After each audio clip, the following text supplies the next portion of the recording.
Fala, jovens! Bom dia, bom dia. Vamos para mais um vídeo, falar um pouquinho de Bahia. Como é que vocês estão? Tudo bem? Antes de começar, vai deixando o like, compartilha esse vídeo se você gostou, manda para aquele grupo de amigos, beleza? Bom, hoje a gente vai começar um pouco falando sobre Everton Ribeiro, a polêmica da semana. E aí, o que vocês acharam? Concordaram com a expulsão dele? O interessante é que tivemos um vídeo recentemente, é um vídeo curtinho, vou colocar aqui para vocês verem, sobre Felipe Melo comentando sobre o segundo cartão dele no Sport TV. Vamos lá, vamos ver esse vídeo, depois a gente comenta sobre ele. Everton Ribeiro foi expulso sem querer. Ele sabe que ele tem cartão amarelo. Eu penso que foi sem querer, mas eu preciso dessa câmera de frente. Olha lá, aquela imagem, essa imagem aí? Olha lá, aí, isso, ele olha pra frente na hora. Ele tá olhando pra baixo na hora, ele olha pra frente. Ele quer sem querer, Bom, pessoal, vocês viram aí só um trechinho do vídeo, eu não posso colocar muitas imagens, senão pode dar direitos autorais. O questionamento em relação ao Felipe Melo é sobre o segundo cartão de Everton Ribeiro, realmente se foi intencional ou não, né? Na verdade, ele fala que é muito importante a gente verificar para onde o Everton Ribeiro ou qualquer jogador está olhando. Se está olhando para baixo ou se está olhando para frente. Se ele estiver olhando para baixo, isso quer dizer que ele tinha a intenção de acertar o calcanhar do Thales Magno, né? Mas se ele estiver olhando para frente, isso indica que ele está querendo correr. Então, a intenção dele não era tocar o pé do Thales e assim fazer a falta e tomar o segundo cartão. Nas imagens a gente vê claramente que ele está olhando para frente. Então, provavelmente acertou ali, vamos dizer, a passada a dele com o Thales Magno. Infelizmente, ele conseguiu tocar o calcanhar de Thales e foi uma falta. Eu também acho que não foi intencional. Eu acho que o questionamento tem que ser em relação à primeira falta. Eu acho que a primeira falta foi um pouco de desequilíbrio dele. Eu percebi que ele tinha tomado algumas faltas anteriormente, o juiz tinha mandado ele levantar, ou até não tinha marcado, ele estava irritado com aquilo. Quando o jogador passou por ele realmente toca por trás, ali na perna do jogador do Corinthians. Então, a primeira falta. Eu acho que o questionamento tem que ser em relação a esse mesmo. Sobre o segundo, eu acho que não. Eu acho que o Thales Magno está em progressão, em direção ao gol. E realmente houve o toque ali no calcanhar dele, e é um movimento ali que Everton fez e claramente ia tomar o cartão amarelo. Mas assim, foi não intencional, né? Eu acho que o problema mesmo foi o primeiro cartão. Assim, mas a gente tem que entender que, às vezes, tem momentos no jogo ali que realmente o jogador não comete alguma atitude, às vezes sem pensar, uma atitude da cabeça quente, no momento do calor ali do jogo. E era um momento que o Bahia estava até bem, né? Mas a gente tem que entender que tem momentos ali durante o jogo que o jogador desperde a cabeça, tá? Mas eu acho que só o primeiro lance, isso aconteceu no segundo lance, não. Foi realmente ali uma situação em que Everton não quis e o segundo toque, mas assim, ele assumiu o risco, né? Então, quando a gente assume o risco, a gente tem que assumir também as responsabilidades. Mas não é um momento de execrar, é um momento de abraçar. Eu acho que Everton tem sim crédito com a gente, é um jogador que se dedica bastante, é profissional. Eu estava olhando os números deles, é um jogador que tem mais roubada de bolas assim no Bahia.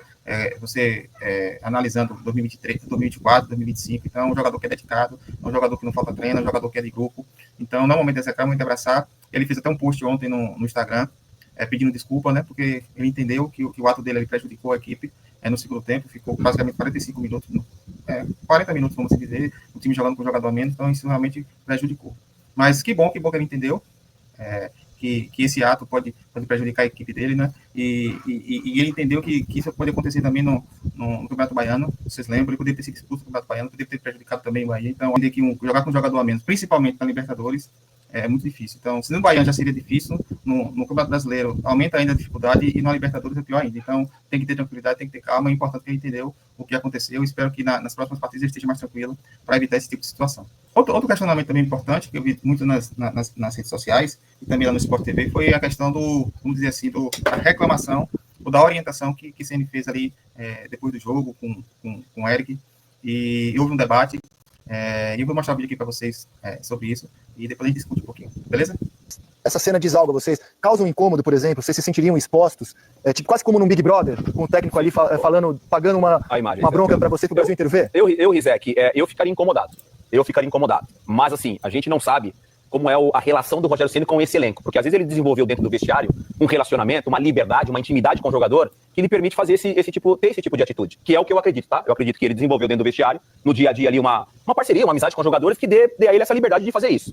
Eu não acho que essa imagem, ela é favorável pro Rogério Ceni. O Rogério Ceni, a gente, ao longo desses anos todos, falando, o Rogério Ceni sempre tem um problema interno, sempre tem um problema de relacionamento, o que eu acredito que isso já tenha caído por terra. Porque tanto o Rogério Ceni, por exemplo, quando ele sai do Flamengo, quando ele saiu do São Paulo, ele vai enfrentar os times, os jogadores vão lá no banco de reserva, cumprimento e tudo mais, e acho que até um nome, é uma discussão mais pra frente, mas acho que até um nome legal pra seleção brasileira. A minha opinião em relação a isso. Eu, no lugar do Eric ali, eu me sentiria incomodado com esse tipo de atitude. O Eric Faria, a gente tava conversando aqui, enquanto a imagem tava rolando, Isaac, e ele meio que matou a charada ali, né? Pelos gestos, né, Eric, que o Rogério tava fazendo ali. Claramente, assim, me pareceu que ele tava falando do lance do gol, porque era o Eric que tava na bola, dividindo dividindo as atenções com o cara do Corinthians que estava aqui e com o Bidon. E aí me parece que o Rogério falou alguma coisa com ele, assim, de talvez ter dividido o campo em dois e não ter dado tanta atenção ao Coronado e ter dado mais até saber que ele faz assim, e aí ele faz o movimento do cruzamento do Bidon. Me parece que tá falando exatamente do lance do gol ali. Alguma coisa que o Rogério viu no campo que talvez o Eric poderia ter sido mais assertivo na marcação do cruzamento e tal. Me pareceu isso. Ou seja, tá notando um problema no lance capital do jogo. Né? E aí eu volto à pergunta, se vocês se sentiriam expostos numa cena como essa. Momento pra tudo. O que o Denis falou de fato é o que é. Ele deve ter muita liberdade com o atleta para fazer isso. Eu me sentiria também bastante incomodado. Haja visto que o Eric participou na hora do gol.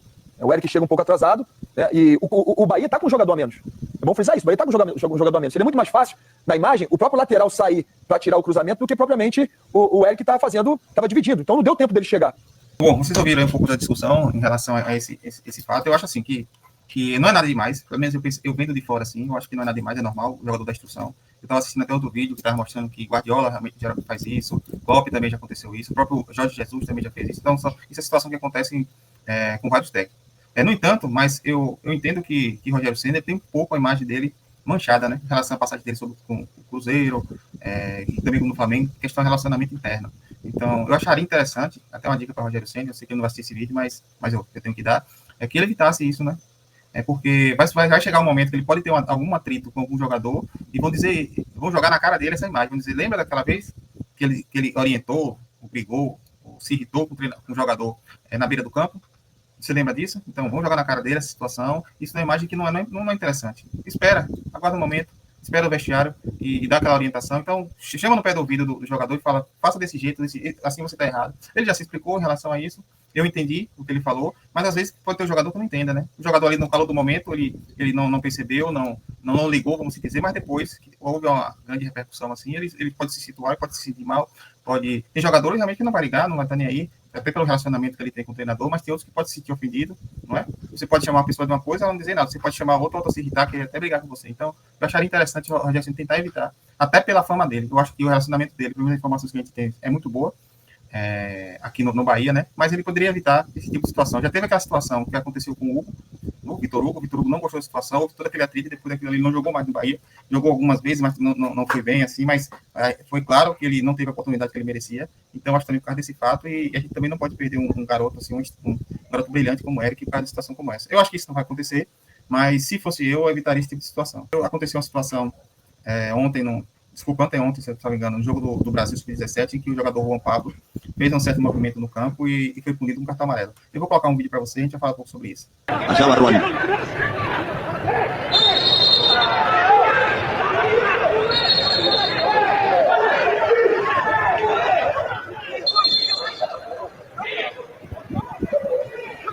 Vocês viram aí a situação em que ele sobe na bola. É interessante que a gente teve um caso recentemente também no jogo do Corinthians, em que Depay subiu ali na bola e foi divertido com o cartão amarelo. Também teve aquela situação aqui, Soteldo, né? Segundo foi no ano passado, quando ele jogava no Santos. Ele subiu na bola e tal, teve toda aquela provocação contra o Vasco, salvo engano. Então, a gente tem que pensar da seguinte forma: a gente quer ver o futebol arte, quer ver o futebol automatizado, quer ver um futebol robotizado.